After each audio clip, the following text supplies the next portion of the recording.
Howdy, all. We'll be talking some news and happenings in the NHL today, but I wanted to mention this off the top. Sometimes it's good, Russ, to actually watch a sporting event where you don't have any kind of rooting interest in. And I'm not a college football guy, and I didn't watch a lot of it, but I had to check in periodically throughout the night just to see what was going on because a friend of mine who was rooting for one of the teams in the Clemson-Alabama game. And, I see all these fans in the stands just like absolutely crestfallen. Like, Alabama scores a touchdown in the fourth quarter and all the Clemson people look like their dog had just been killed. And then Clemson comes down and scores a touchdown with literally 1 second left to go. And the Alabama fans who won the national championship last year, you look like look like Bills fans after their 17th season of missing the playoffs. It's funny because I didn't have any kind of emotional attachment to it at all, and it was funny just to watch it as an event. Yeah, I saw Skip Bayless already threw dirt on Clemson, and then they came back and won. So people ripped him for that hot take, and that's what you got to watch about hot takes. I really have no opinion. If people enjoyed the game, great. I don't care.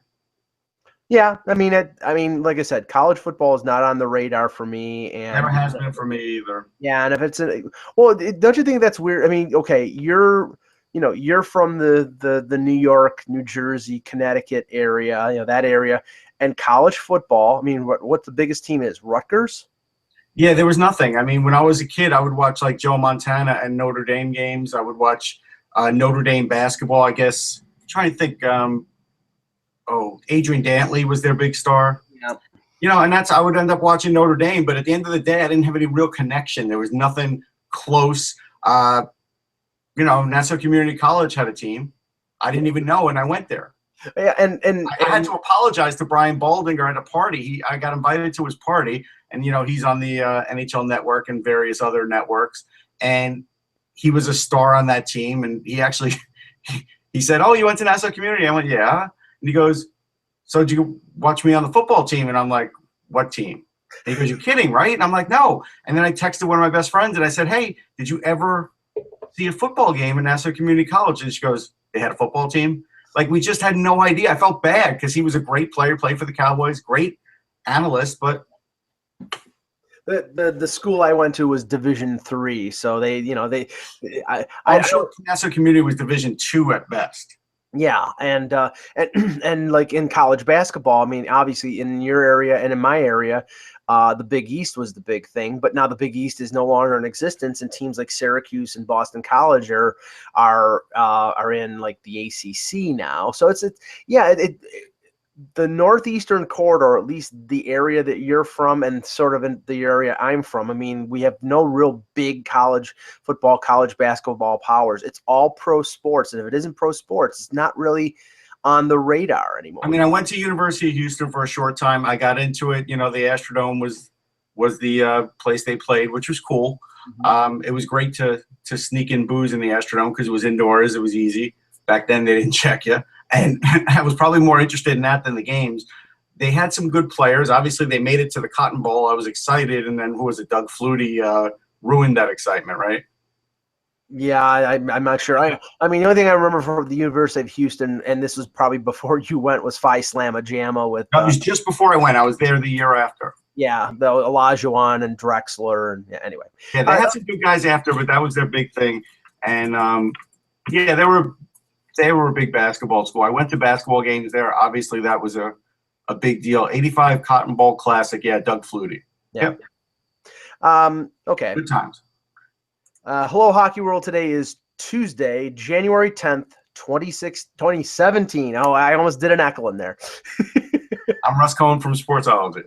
And I'm Michael Agello, and this is the HockeyBuzzcast here on HockeyBuzz.com. Well, the NHL announced their All-Star Game rosters around noon today, and we'll just quickly go over them because, there's no really debate points here. It's just, Well, there are. I disagree. I found a few. Well, the one thing, and I don't know the reason why, but, from what I remember when it was Eastern-Western Conference, the most they would ever pick is 3 goaltenders.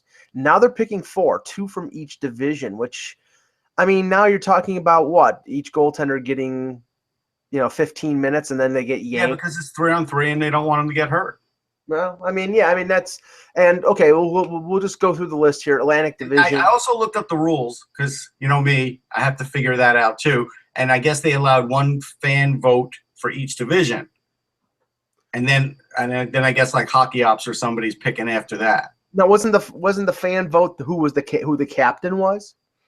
Well, maybe, but it just said one for each division, and so I found some glaring mistakes, as you will, and yeah, it was the captain because remember John Scott was the captain. Right. Okay.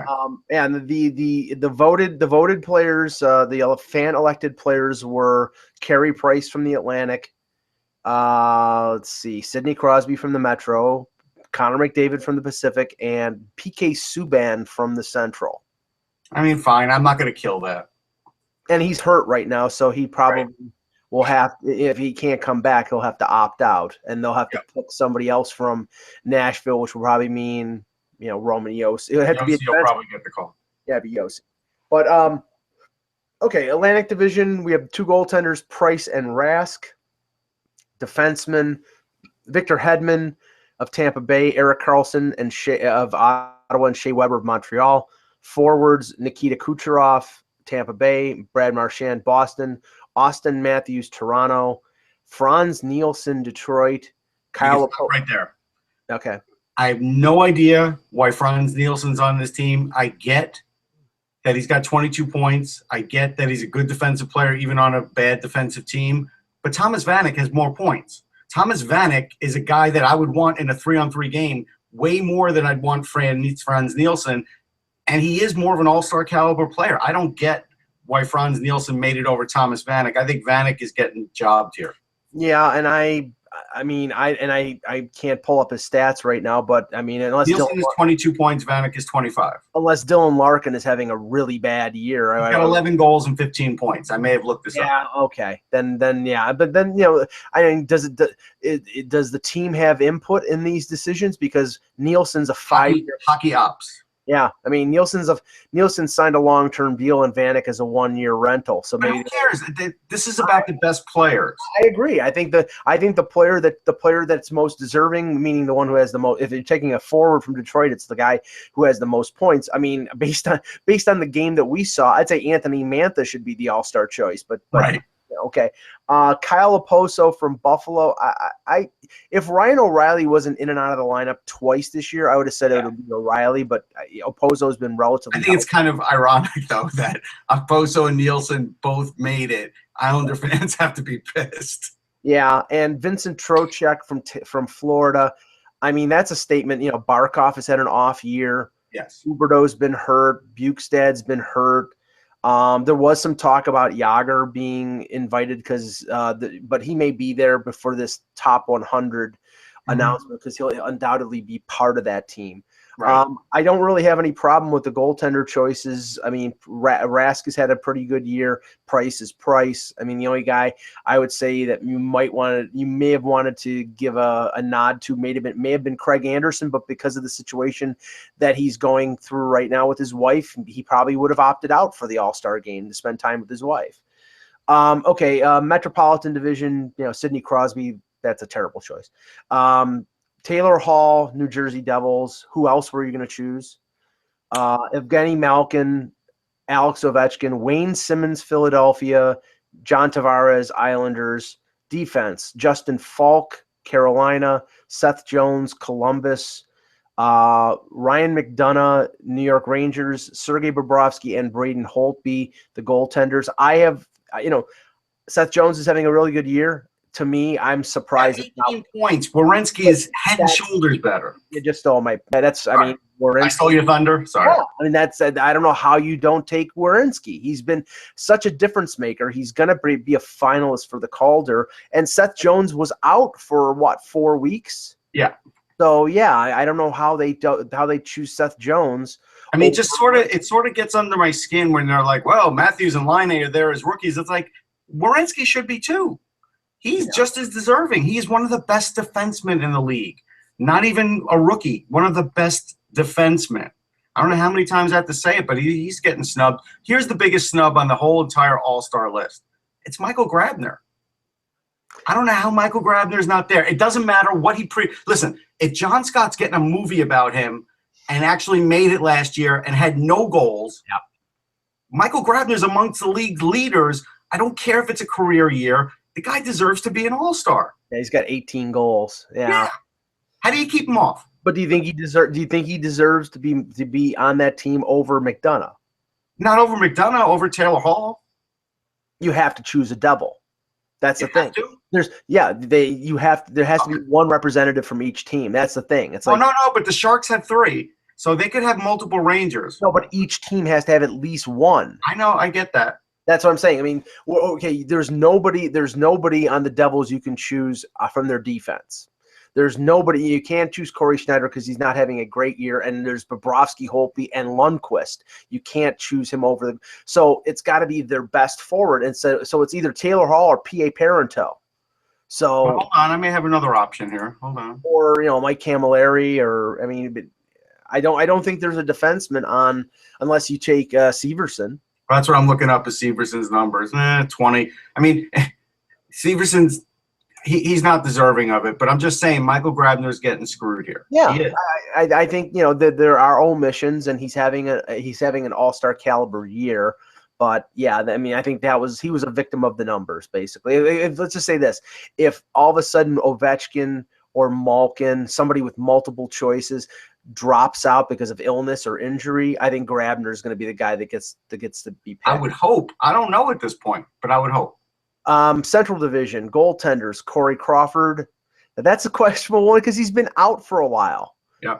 I mean, Corey Crawford and Devin Dubnyk. Now, who else would you choose in the Central Division besides Corey Crawford? Not Allen, probably not. Hellebuyck, no. No. Yeah, I mean it's probably process of it's probably it defaults. It does default because even I was looking even at Duncan Keith, and he is having a better year than Peter Angelo and Shattenkirk. So the Blackhawks with that division, they're going to have multiples. There's no way around it. Now, defense: Keith, Subban, and Suter. And as we said, if Subban cannot play, then more than likely it's going to be a Nashville Predator because there's no other Nashville Predator. Yeah, it'll be Yossi. So it'll be Yossi. Forwards: Patrick Kane, no shock. Patrick Laine, that might be. Now, that's going to be, if Patrick Laine cannot play, it's going to be Scheifele because he's the only Winnipeg Jet. Yeah. Nathan McKinnon is the only Colorado Avalanche player. I think Tyler Seguin is only in because Jamie Benn got hurt. Yep. Tarasenko and Jonathan Taves, and a lot of people are like, here again, Jonathan Taves was out for over a month, and his offensive totals are not great. That's a reputation pick more than anything. It is. Pacific, we have Martin Jones. Again, something I mentioned to you off air that I think is worthy of repeating. It's the NHL's 100th year All-Star game. Some guys are going to make it on reputation. Right. In the Pacific, the goaltenders are, and this is a product of Jonathan Quick being hurt, but I'm surprised that Gibson didn't make it. Martin Jones and Mike Smith. Again, who else are you going to choose from Arizona? Unless it's Oliver Ekman-Larsson. And is he having a typical Oliver Ekman-Larsson year? No, that team's having a down year. I could live with the goaltending. I can. Defense: Brent Burns, Drew Doughty, Cam Fowler. I don't think there's any room for complaint here. Forwards: Jeff Carter, great year. Goudreau has bounced back after early injury. Bo Horvat as the Vancouver player. Ryan Kessler, Connor McDavid, and Joe Pavelski. And Ryan Getzlaf just got hurt, so maybe that was a factor in the Kessler choice. Yeah. So interesting picks. I mean, again, it's you know from watching this show that I am not the biggest fan of the All-Star game. It's going to be played on January 29th in Los Angeles. Like we said, it's the off week in between the NFC AFC Championship game and the Super Bowl. So you have that game. I think the NFL Pro Bowl is that week as well, and the AHL All-Star game as well. So you get them all done in that boring midweek or middle weekend in between the Super Bowl and the AFC. The NHL's is still better than the Pro Bowl. I'll give them that. Yeah, well, it is because I mean, I barely want to watch regular games. What am I going to watch the Pro Bowl for? So, okay. We talked yesterday about some goaltenders being placed on the waiver wire. We're not going to talk about this too much, but Curtis McElhinney, waived by the Columbus Blue Jackets, has been claimed by the Toronto Maple Leafs.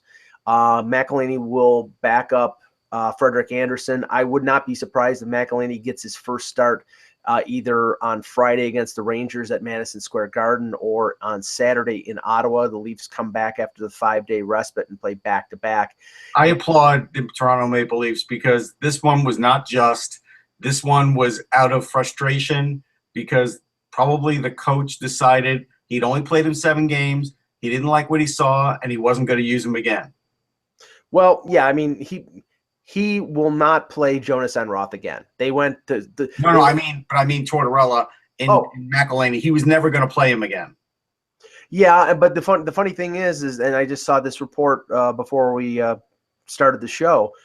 Bobrovsky is sick, so they had to call up Korpisalo to back up Forsberg. So now you've got the Lake Erie Monsters goaltending tandem. All of a sudden is the Columbus Blue Jackets goaltending tandem. But Tortorella works better that way because he would rather put in Stu Bickle than somebody like, a name a big name, Wade Redden or whatever, that he's mad at just to suit his own purposes. We know this about him. Right.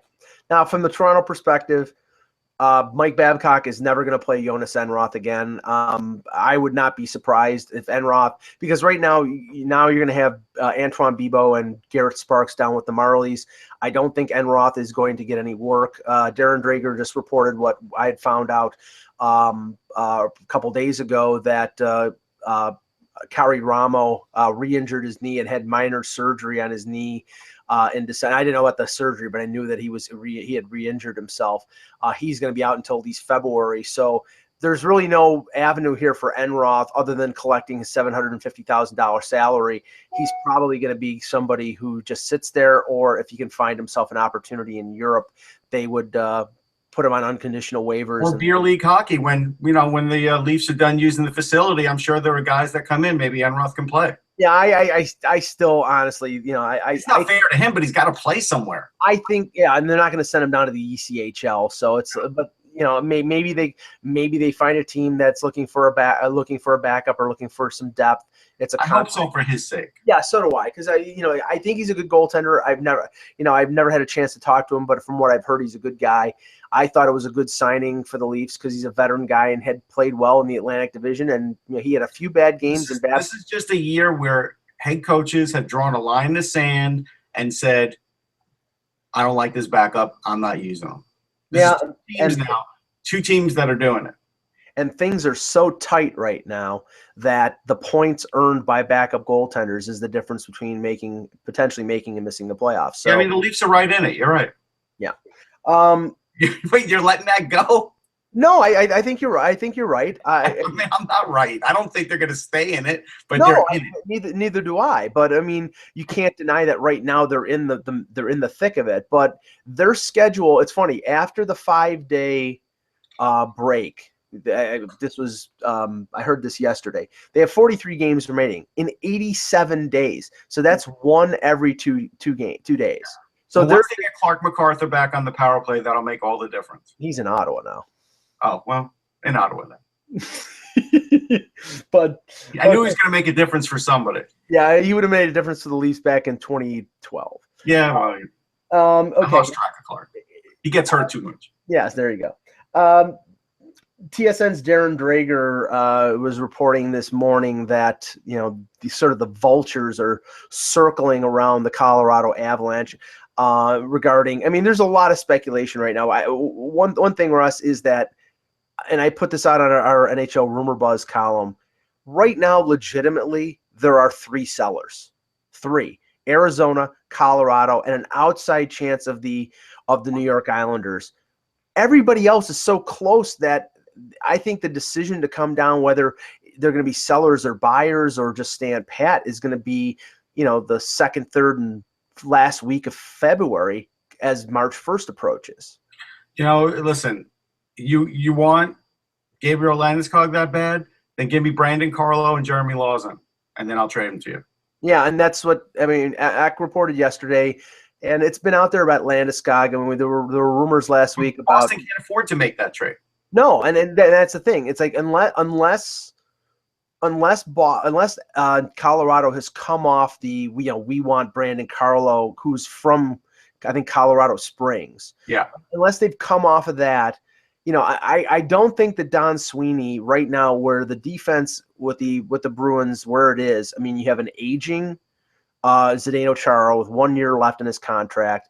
You've got a small but effective, mobile and offensive guy in Torrey Krug. Carlo is 20 years old and is, I would say, a guy you keep as a building block on on defense. But the rest of them, I mean, that's on the NHL roster right now. Adam McQuaid is in and out of the lineup. John Michael Lyles is a veteran. And there's not a lot there. They're not going to trade unless they just completely get blown away. I can't see them trading a Lindgren, a Charlie McAvoy, or a Brandon Carlo when they have so many holes on their blue line. The weird thing is, in 31 games for the Islanders, Seidenberg has 13 points. Maybe they should have just held on to him. Yeah, and they could make this trade, but they didn't. Yeah, well, but the funny thing is they could end up trading for him because he only makes $1 million. I think the problem was, well, actually, isn't there a rule about that though? If you buy out a player, can you trade? Oh yes. Yeah. So, I mean, the thing is, I don't think it was the fact that Seidenberg wasn't effective anymore. I think he was making $4 million or over $4 million. See, but this is the thing. So it's like, Boston's in a spot right now where they've made their bed. And unless they could, I don't want to say snooker Colorado for this deal, it's not happening. Well, I mean, clearly Joe Sakic has come around to the point of view that everybody has had about the Avalanche over the last 3 years. Their defense stinks, and they need to bolster it. Now the thing is, but it still doesn't mean that you have to trade now. It doesn't. But the thing is like instead of doing these stopgap maneuvers like signing Fedor Tutin or adding Patrick Wirkosh or Eric Jelena, they should have gone out and either drafted defensemen or sign somebody in free agency. They re-upped Tyson Barrie when they apparently didn't want to give him the money that they ended up giving him. But this is an acknowledgement that it was an oversight on their part. Everybody who looked at that roster said, you've got Johnson, you've got Barrie, and then what the hell else do you got? Well, let's look at old Tyson Barrie and see what he's doing right now. He is 21 points in 39 games. And that's not bad. I mean, he's going to end up being a 40 to 45 point defenseman. That's what he is. He's minus 21. That's what he is. Right. He has a defensive nightmare. He's an offensive defenseman. If you put him on your second pairing and on your power play, keep him away from top line matchups, then you'll be okay. But he, in that situation, is probably on their top pairing, and he's getting destroyed.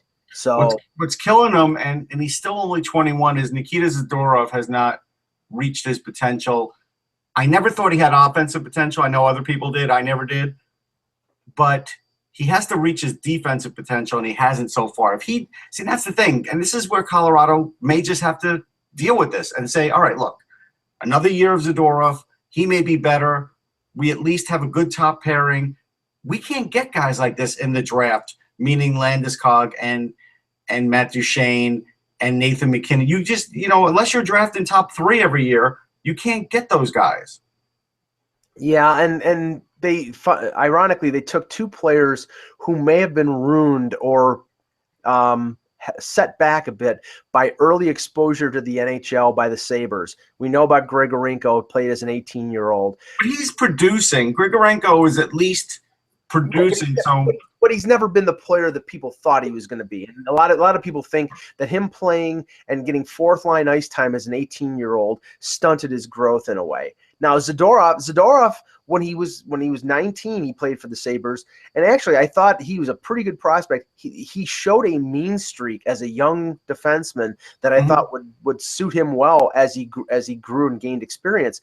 But he sort of just baseline. He hasn't gone up, and I'm a little surprised at that. And I think that's, they needed him to be a top 4 defenseman, and I think he's a bottom pairing guy. Right now, that's really what he is. But he's only 21, so that's why I'm hesitant. Look what Jamie Alexiak's doing right now for Dallas. It took him a while because he's a bigger guy with big parts. Same thing with Zadorov. There's a lot of moving parts with big guys. I mean, you would say Jamie Alexiak now is a total success for Dallas. I mean, he's having a really good year. Yeah. But it took him a while. Every other year, people were sort of starting to question him. It's interesting. Grigorenko's right on pace for where he was last year, like 27 points. I mean, right now on that team, that's what he is. If you put him with some better guys, you never know. But that's what he is. I mean, so he's at least producing.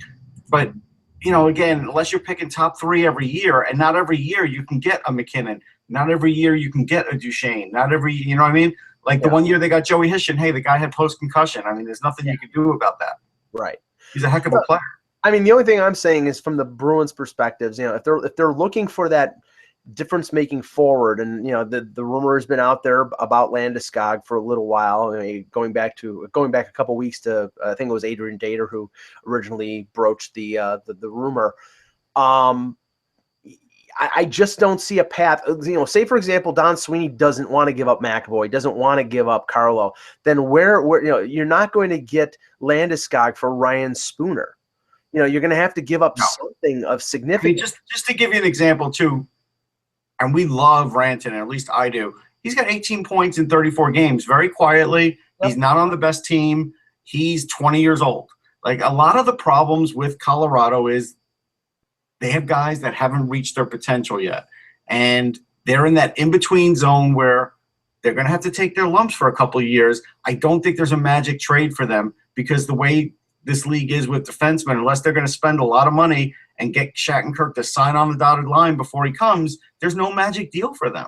And because they've had a little more success than Edmonton, they haven't been labeled as ruining some of these young players, but they've been putting these guys into the NHL as 18-year-olds. McKinnon went in as an 18-year-old. Duchesne and O'Reilly went in as 18-year-old. They at least they gave Rantanen a year in the American Hockey League to sort of acclimate. I think Sakic has pumped the brakes on that stuff, and I think we're starting to see better results. But we don't see them overnight. And I think, honestly, if you ask me honestly, I think this is a function of the media just looking at Colorado, thinking they're going to make a deal. I haven't heard boo out of Joe Sakic, and until I do, I don't know he's making a deal. Or we don't know who's not of that nature, not of a big nature. Or we don't know who's making the decisions. I mean, this could be ownership saying, "Let's move these guys out." I mean, we don't know what the dynamic is there right now. I mean, it's after Patrick Waugh bailed in August, and they bring in Jared Bednar as their coach. I mean, it's just been, That's part of the problem too is they're in transition right now. So it's really, how are you going to make good decisions on a team in transition like this? It's like, it's not the best time to do it. It's really not. I mean, look, Tyson Jost, he had a great World Juniors. They have to wait on him. That's just the way it is. Josh Anderson, he looks real good too, but they got to wait on him. I mean, they have guys worth waiting on. It's just they are in the same spot that Edmonton is, except they have a franchise goalie whose contract is running out, and they'll have to make a decision on that. And, if you ask me, he's going to end up being the guy that gets dealt first than some of these other guys. Yeah. Okay, we had 4 games in the NHL last night. A couple we're just going to go quick. No. Let's do the NHL list. We got to do the list. No, I know we will. Do these real quick. Yeah, real quick. Just that the Panthers won 3-0 over the Devils, 2-0 Jets over the Flames. Hullebuck and Luongo with the shutouts. The only thing I had to say about the Panthers, Luongo did who did he pass? Cujo? Yes, he passed Sawchuk Sawchuk, sorry, yes. For career wins. The only thing I was going to say about that is that we've been slamming on Florida, and they're not exactly living up to expectations right now. But Huberdeau is skating, and they're not that far out. They're only they're 7-13 though under Tom Rowe. It's something like that. But if and when they get Huberdeau back, if it's before the All-Star break, and if they they're playing way below expectations, but they're not far out of it. And that's what I'm saying. It's like if they have a second half where they play a little closer to what they were last year in the second half, then teams like Toronto, Ottawa, Boston are have to worry about those. If they think they're going to have a guaranteed shot at the playoffs. I mean, Tampa's going to get better, I still think, and Florida's going to get better. And if they do, then it's going to be a battle for those second and third spots in the Atlantic. 6-4 Dallas, LA Kings last night. 10 combined goals. That's a big deal. Yeah, it was pretty crazy. I watched the last part of that game. Not great goaltending out of I think it was Kerry Lettinen, and then Niemi had to come in to replace him. Now, Montreal, Washington was the central game of the night last night. 4-1 victory for the Capitals, and Alex Ovechkin fittingly ties Rocket Richard for on the a career goal list. But he stinks. Yeah, but he's terrible. And with the 2 additional assists that he had, he now has 999 career points. Who cares? He hasn't won a cup. He stinks. Well, yeah, I mean, that's what people say. I'm not saying that. The question that's where you sound ridiculous, because we're watching one of the all-time greats. He's not the GM. It's not his fault his team's not winning the Stanley Cup. You can't put it on one guy in this era. You can't do it. Well, see, and that was where I was going to go with this. And, because nobody knows how far he's going to go. I mean, if he wants to play as long as Jaromir Jagr, he could catch Jagr in terms of career points. But I don't perceive Ovechkin playing until he's 45 years old. But the question is, Washington's in this position right now where Ovechkin's 31. He's still in his prime. He's still one of the best players in the league. They've got the goaltender. They've got the complementary forwards. They may need that one piece before the deadline. Yeah. Do you think a guy? Do you think McClellan? I mean, they can create some cap space by doing some moves. There was a rumor earlier about Mike Richards. Mike Richards is still looking for a job. Yeah, but I think if the move that I think they should be looking to make is not let's add Mike Richards, let's add that veteran guy as a third line, fourth line center. I think they need that one more guy in the top 6, or that one. They don't even have a roster spot. I think just keep playing Verana and see if he fills that role. Well, I think playing Verana, I think playing Burakovsky, fine. I'm just saying I think they need one more difference maker to get past Pittsburgh. Every year they tried to add that guy, and every year it fails. That's all I know. So you don't think, honestly, I think with the 2017 draft not being as strong as the last 2 years, they will be willing to trade their first-round pick at the deadline to get that one more piece to get past Pittsburgh. Like George McPhee did for Philip Forsberg. Is that what you want to do? Well, no, I'm not saying trade. I'm not saying trade. Well, I'm just saying. I mean, this is what ends up happening, because you say it's not that deep a draft, and then they'll trade the pick, and then they'll get a player, and then this player will turn out to be a 20-goal scorer in 5 years, and then we'll kill the trade. I mean, would you trade Samsonov? No. If you got a play, untouchable. Okay. If you got a player that you thought gave you a great chance to win the Stanley Cup, you wouldn't trade. Okay. I will let Braden Holtby's contract almost run out, and I'll trade him first. Okay. I might play Samsonov in 2 years if Holtby doesn't win it, and that's why I'm not trading him. And then I'll trade Holtby. Now, you mentioned earlier this was a point of discussion at the Centennial Classic when a lot of people. Yeah, for a lot of people. And the thing was, there was a well-known reporter who walked up to me in the room, and I took a picture. And believe me, it's a picture for the ages, folks. When I'm standing there in the media room at BMO Field, and I take a picture with Gretzky, Glenn Hall, Johnny Busick, Red Kelly, Johnny Bauer, Dave Keon. Oh God, you're forgetting Gary Bettman, but that's all right. Yeah, that's right. That was the guy I forgot. Damn it, he was right. He was right on the tip of my tongue. And this veteran reporter came up to me and says, "What's this for?" I'm like, "I think it's the top 100." Yeah, it's been announced, it's been publicized, but they announced 33 of them, and the thing was, it sort of the news sort of petered out. It was like, okay, it was a little vague, and that's why on Twitter I was bleeding out stuff, because we were trying to figure out, well, what 33 are they in order? What it ended up being was the 33 players who played before 1967, from the first 50 years, from 1917 to 1960. I think they said 66, so 66, 67. So so these 33 players who the majority of their career was in that first 50 years were named. And now the 67 spots remaining will be of players who played after 1967. Now, the thing that's interesting, we discussed this before the show, is that there are a couple names out there like Bobby Hull, who is not on the list, and Bobby Hull has to be on the top 100 list. So, but the thing is that his career, I mean, his greatest NHL career totals were before 1967. Yeah, there's guys like that, like Johnny Busick, same sort of thing, but I would have held Busick, so I could have had another couple of old timers. Like here, to me, the biggest one was Bill Cook. Now here's his credentials. So well, this is what we're doing here. Because this is what we did right after the announcement, because there were names, and Russ has written books on the Rangers, and we looked at the list, and there was only one career New York Ranger, and that was Andy Bathgate. And now, guys like Jacques Plante played for the Rangers, but they were, right. But they were sort of like he played a year or two, and not the majority of their career. And you're talking about in that span from the 17 to 66, most of the time the league was a 6-team league. It was an original 6. So to only have one Ranger on that team was a little bit of an oversight. But it is. So Bill Cook, 3-time 30-goal scorer. I mean, he this is 30 goals in 44 games. He once had 33 goals in 44 games. Like, just think about that for a minute. Mm-hmm. Most years he rivaled Lyle Conacher, who's on the list. I mean, he was right up there with him. He played on the breadline. Charlie, sorry, not Lionel. There's the Lionel too, though. Yeah, I think so. Yeah, Charlie Conacher. He played on the breadline.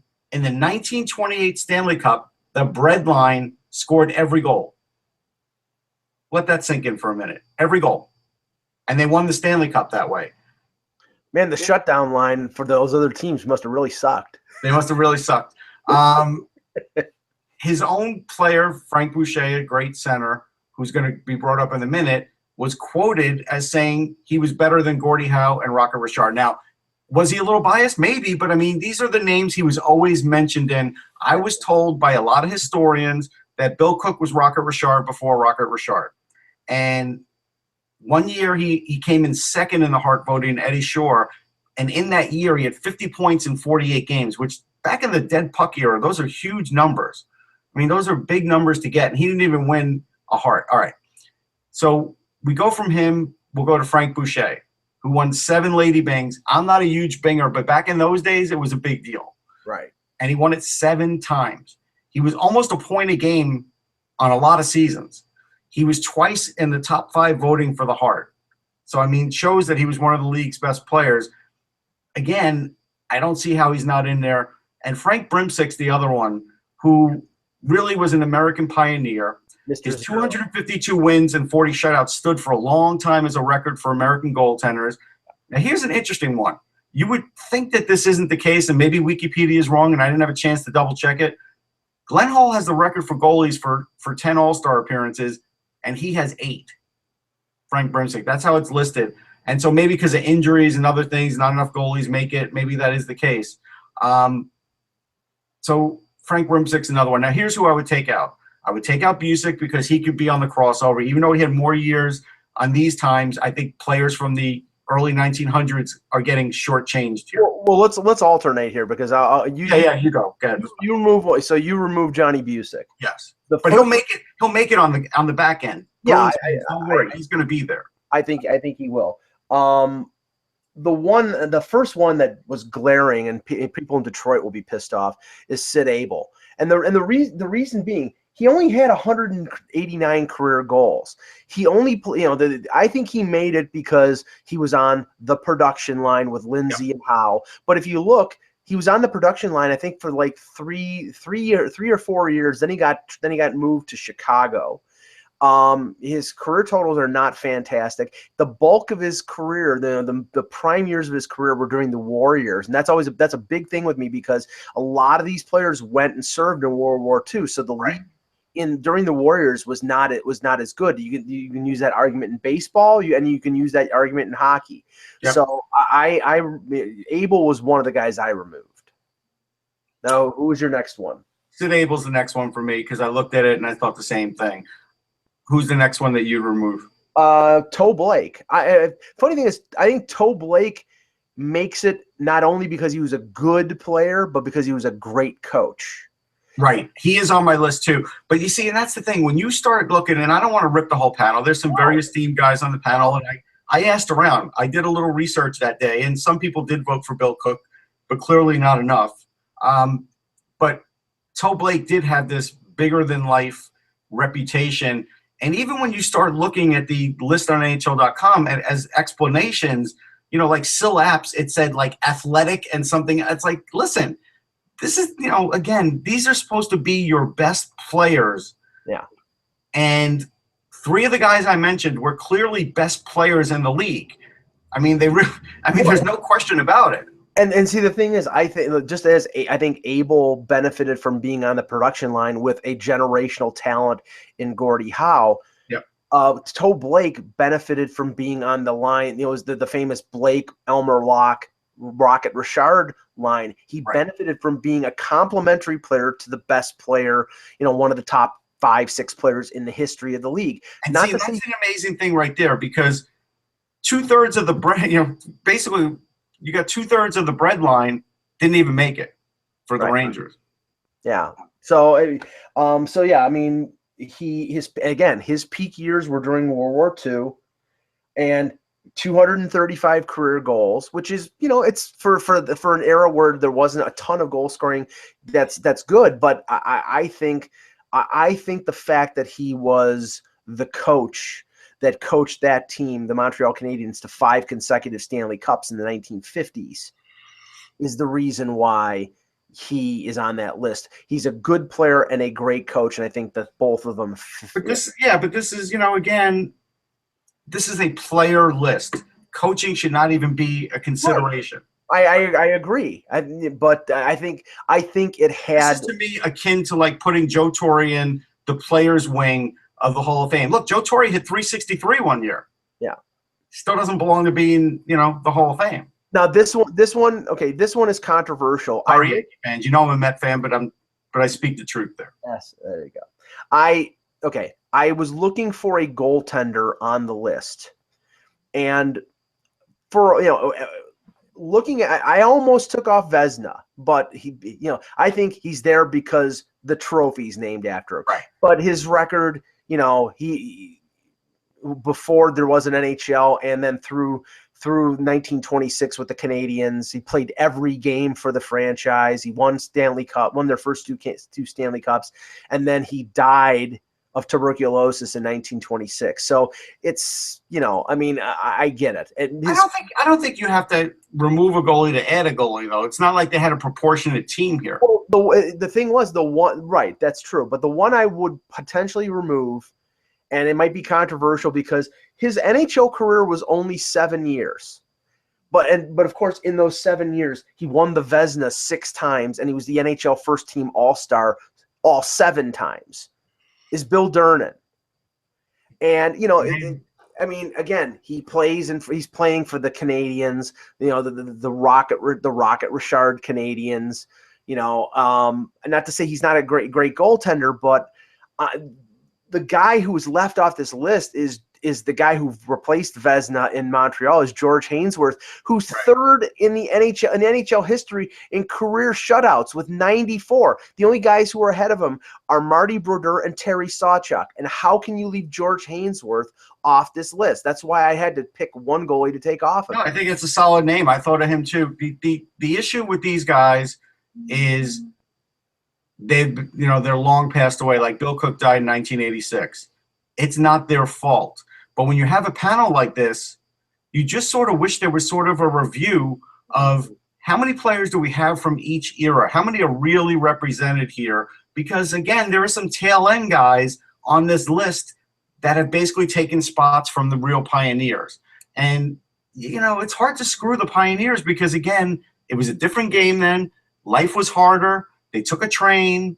Like there's just, they didn't have all the benefits of players of today. Yeah. They had wooden sticks. Did they even have a Zamboni at the beginning? They didn't, right? Two barrels with a wheelbarrow. Yeah. I mean, so the ice was shitty. I mean, so there's a lot of things they had to overcome. Food was great, but everybody smoked like a chimney. It's just there were a lot of things. And I mean, Howie Morenz was on the list. Yeah. But not a guy like Cyclone Taylor. So it's like you've got I mean, I think that they opted more for the guys that we've actually seen, and there's actually there's film of them than the guys who are legends. I mean, well, that's another thing. I was talking with Paul Pacu when we were chatting at BMO, and he said some of the same things I did, in the sense that I didn't see these guys either, but I talked to a lot of guys like Emile Francis, like guys who were around then, and they were the ones who told me how great these players were, because I can't see video footage of them. I could only look at box scores, and I could only see a little bit of video that exists, and they're the ones who I'm relying on. We're not relying on many of those guys on this panel, unfortunately. There's a few, but a lot of them have passed. And so this is where I feel like the people on the panel should have looked up old newspaper clippings, see what people were saying about them, see what the league said about them, see how important they were to the league, to their franchises. As an example, Cook was the first All-Star, first Stanley Cup winner. There's no more important guy than Bill Cook in Rangers history. There really isn't. Yeah, and except Brian Leach, who we voted #1 for other reasons. But no, anyway. that was the thing I was gonna ask. If we take the 67 here, take it from the Rangers' perspective, I mean, do you think Brad Park is in the top 100? I do, because Brad Park had to overcome tremendous knee injuries. He had big ice bags on his knees in the locker room many times. He also, if you look up Brad Park, besides scoring all those points, had 100 PIM seasons because he had to protect himself and others. A lot of times Brad Park was sticking up for other guys on the team. So not only was he the second defenseman to Bobby Orr, which many people felt, right, but he also had to stick up for himself. And so a lot like Boya Salming, he was in the box a lot. He was a tough guy, but he had bad knees. And so when you look at Brad Park's numbers today, he would be like Drew Doughty. Maybe a little tougher Drew Doughty. Maybe Drew Doughty's, got a little better overall stamina, but you get what I'm saying. The importance. But the thing is that Brad Park had knee problems, but he was able to fight through them and have a much longer career than Bobby Orr did. I mean, I remember Brad Park with the Bruins scoring an overtime goal in Game 7 in 1983 against the Sabres. So he lasted for a while longer. I mean, people don't realize that basically by 1976, Bobby Orr's career was over with. He started in 66. His career lasted 11 years, and he missed a lot of time in between. Yeah, Park and Orr intersected for a very short time there. Yeah, if I had $1 for every time Don Cherry talked about Orr and Park on the same power play, and how the power play was like 50% effectiveness. My God. But no, I would think Park and probably Leach should be on it. Yeah. Someone like Jean Rattel may not make it. Now another name that sort of crossed the line there, because his career started in the early to mid 60s, was Espo. He's got to be on the list. Espo has to be on the list. Yeah. So Hull and Espo. I mean, Bobby Hull scored. Bobby Hull won a Stanley Cup with Chicago in 1961. So I think Bobby Hull is waiting on this list because of the WHA. I do. I'm sorry. I mean, let's just say it will be a friggin' travesty if Bobby Hull is He'll not be on it, but I think he's waiting because of the WHA. I mean, now Stan Mikita was not on this list, was he? No, I did not see Stan Mikita. I expect to see Stan Mikita. Yeah. So I mean, that's the thing. So you're talking, if you're talking Chicago, you're talking. I mean, he makes a great donut. He was a great player too. You're talking Mikita, you're talking Hall, you're talking Taves and Kane, and of the modern Hawks, probably Taves and Kane, and maybe Duncan Keith. Duncan Keith should not be on the list. Now that's the thing. They were talking about this on Saturday. They were saying Drew Doughty is going to be on the list. Drew Doughty shouldn't be on the list yet. Now that's the thing. How do you determine players who are not even, their careers are not even complete yet? You have to project, right? And does that mean Connor McDavid's going to be on the top 100 list? No, he can't be. Right. But I think of all the defensemen, and again, this will drive people crazy because of credentials. Erik Karlsson's the closest to being able to make that list. I think Zdeno Chara is going to be on the list. And Chara could be on it too. That's a good point. Yeah. Well, okay. Good show, Russ. We will be back tomorrow. Ak should be back. We'll be talking about the latest rumors and maybe retouch on the All-Star game because Ak will want to get his 2 cents in on the selections. For Russ Cohen, my name is Michael Agello. Thanks for watching, and remember, without the buzz, it's just hockey.